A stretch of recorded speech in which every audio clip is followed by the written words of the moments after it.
set up the Arts Catalyst 21 years ago. This is entering our 21st anniversary year, having had quite a big celebration last year. So somehow we've been making it work for 20 years. One of my colleagues keeps going, we don't have a sustainable model. We don't have a sustainable economic model. And I go, well, no, that seems to have worked for 20 years, right? So we'll keep going without the sustainable economic model, shall we? The Arts Catalyst is an interdisciplinary visual arts organisation. It specialises in commissioning artist projects that engage with or explore in some way the ideas, the concepts, the territories that are opened up by science and technology in the 20th and 21st century. But I think there's quite a lot of interest now in art that engages with science. And I guess the reason I set it up was that there just seemed to be a lot of exciting, science was going to have a huge impact over the coming 20 years, which has certainly shown itself. There were a lot of discussions at that point about how the environment was changing, about climate change. Genetic engineering was really starting to kick off and looked like it was going to make this vast impact in health and agriculture. And there didn't seem at that time to be many artists who were engaging with this at all. And the Macrolab is a nomadic laboratory that hosts teams of artists, tactical media workers, scientists, and it studies the skies, or it studies our skies, and it studies them in three areas. It studies telecommunications, migration, and weather systems. We called them weather systems when we started working. We now tend to call it climate change because it gets more money. But weather systems have always changed. Quite a public facing aspect as well. So it was live linked to the tramway in Glasgow, where there was a kind of board and people could log in and kind of interact with the team. And we produced a book, and people would come and visit. We had quite a fun opening, actually. Lots of people came, even though it was quite a long walk from the nearest place. And we worked with kind of local schools and brownie groups, and all sorts of people came to see us.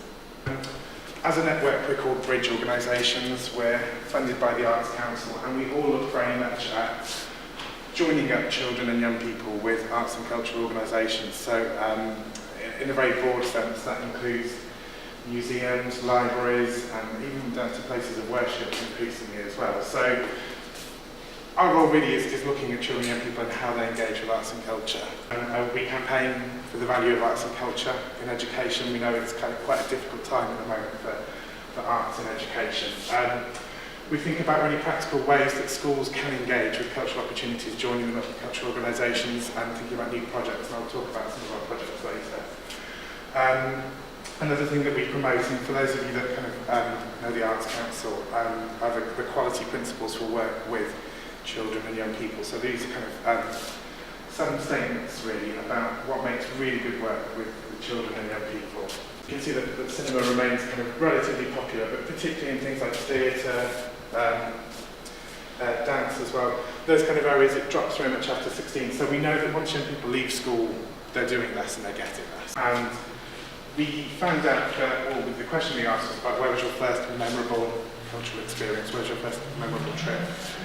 And a big majority of people said parents, and then another chunk said school or university, college, wherever.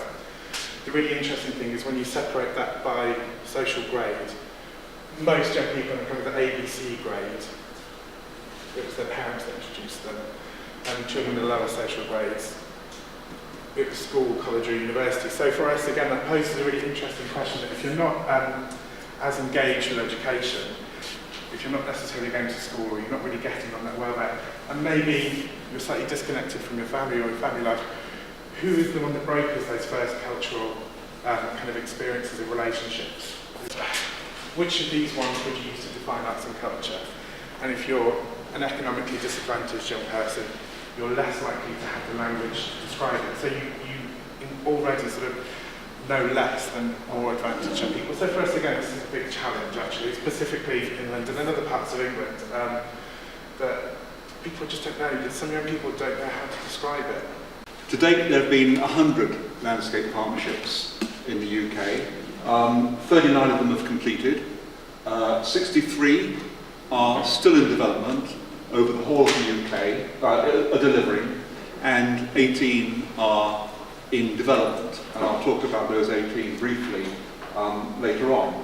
But just to emphasise their importance really in the UK scene, 12% of the land surface, that's a greater proportion of the land surface in UK national parks, and to date something like 300 million, including match funding, since the first landscape partnership scheme was launched in 1998.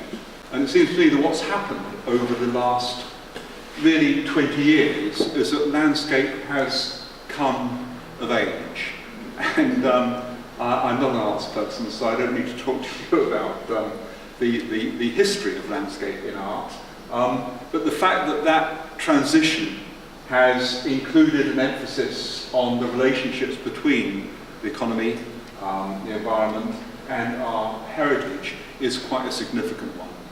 This is the South Pennines watershed landscape, their end of partnership celebration, perhaps understandably focused on literature, but increasingly landscape partnerships see arts activities in the community as being part of the way that they communicate to a wider group of people what they're trying to do.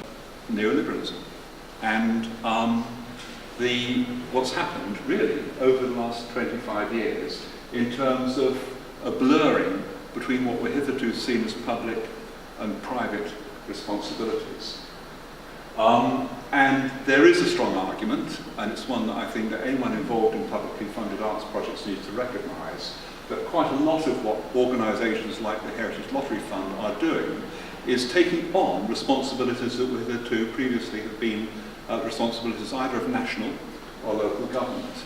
And one has to face the possibility that passing the buck to the third sector has some negative consequences in terms of stifling opposition, social control, co-opting third sector organisations to policy initiatives, which hitherto they might have been perhaps even opposing. It was subtitled Against Art and Artists, and Gampel, who has impeccable credentials as an art dealer, an expert on art forgery, etc., argued very strongly that artists were not separate from society, they were part of society, that art intrinsically was a commodity ever since the days of the Medicis, ever since the days when you could take paintings off walls and sell them. And if that is the case, it seems to me that one of the strengths of art in the landscape is that it's public art. It comes at a cost, but it's not a commodity. And we hope it has intrinsic value. Perhaps it may have some use value, but at the end of the day, it has no exchange value. I mean, I'm just suggesting that is also something we want to play around with when we consider what the role of art and artists in the landscape might be. I don't know. Okay, this session, we're really looking at, through several presentations, including mine, just at some future foci, really, for taking the Landscape and Arts Network forward in terms of symposia. And Bobby and I are going to be talking later on about a bid we're making to the Arts and Humanities Research Council to fund a research network and a series of symposia. What I want to talk about today is, in particular, my experience as part of the Heart of the Teesdale Landscape Partnership, and a symposium, two-day symposium that I'm planning for 2016, which is partly a response to this new neoliberal world, and neoliberal is more or less synonymous with neoconservative in certain respects. I'm not sure what the difference between the two is. And there is a lot that we need to be wary of as we kind of flirt with this new realpolitik. At the same time, the European Landscape Convention document is a great document, and the quotes that Rich pulled out I think, are very exciting things to engage with. This question of people's relationship to landscape being at the heart of the agenda. And in my own work as a sculptor, it is, rather than things that people are looking at, I'm creating things that people go into and have experiences in. This is a hermit cell. Again, giving people that sense of focused solitude in a landscape. But one of the things that we've been picking up on at the heart of Teesdale Landscape Partnership is the stories in the landscape. Yes, there are geological stories that geologists reveal to us, there's ecological stories that ecologists reveal, and so on. But there are the stories of heritage. It's the farmers. The farmers on the landscape sit on so much information relating to that landscape. Law of the landscape, happenings, history, and so on. And they are undervalued as custodians. They have expertise on landscape character. This idea of landscape character, it's emerged really because there's been a frustration at this idea of special designations for landscape, areas of outstanding natural beauty, national parks. From a conservation point of view, these designations don't really make sense, because what about the bits in between? Nature is indifferent to whether we give a special designation to one bit or not. So from a conservation viewpoint, you've got to see the landmass and the marine environment in its entirety. But there really is a job for a network that can bring the philosophers, the farmers, the artists in with the people within Natural England, Scottish National Heritage, the Welsh equivalent, who are tasked with the difficult job of writing reports about people's relationship to landscape. Is around a sense of place and a relationship to the landscape, and more recently my work has become collaborative, working with other artists and scientists in a more interdisciplinary way. Sort of picking up something I was saying earlier about the environment and pretty much the threats that the environment is under at the moment. Certainly in my own work, I'm keen to move that into a direction where we can enter a dialogue where artists are part of that dialogue with scientists and policymakers in exploring ways that we can combat these things. So, initially, my idea is to look at a joint landscape and arts network and International Society for Ecology and Acoustics. But this isn't to say that I'm wanting to sort of preclude other forms of art, and actually later on in my presentation my thinking is still moving around this. I'm actually thinking that Kraus, Susan Frickberg, who's a sound artist from Australia, Chris Watson, who's a sound artist and also a sound recordist. You've probably all heard some of the sounds that he's recorded on the David Attenborough documentaries, and also Jez Riley-French, and looking at artist commissions as part of that. And we're currently looking at the first week of July 2017 as being the date for that. But I'm completely open to ideas and suggestions. Nothing is fixed at the moment, but that's the idea. Thanks for your time. And I thought about today, and I thought about doing performance and why I like performance. And I thought about Richard and Ewan, and there was tension. You know, they were talking about tension in those projects. Tension between the artists and the landscape and the people. And I like that. You know, I like that kind of creative friction, I guess. And friction is quite an important thing, because when you rub one thing up against another, things happen.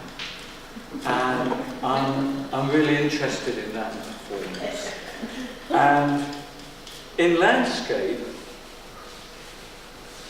I like transience, so performance and transience, and the human, which is completely transient, and the stories which remain in kind of layers. And I'm really interested in what Ewan was saying about voices from the past, about layers of time and story,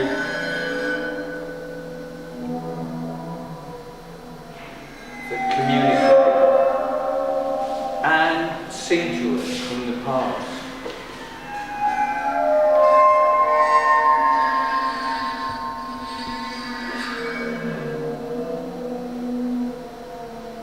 And I like ripples through time.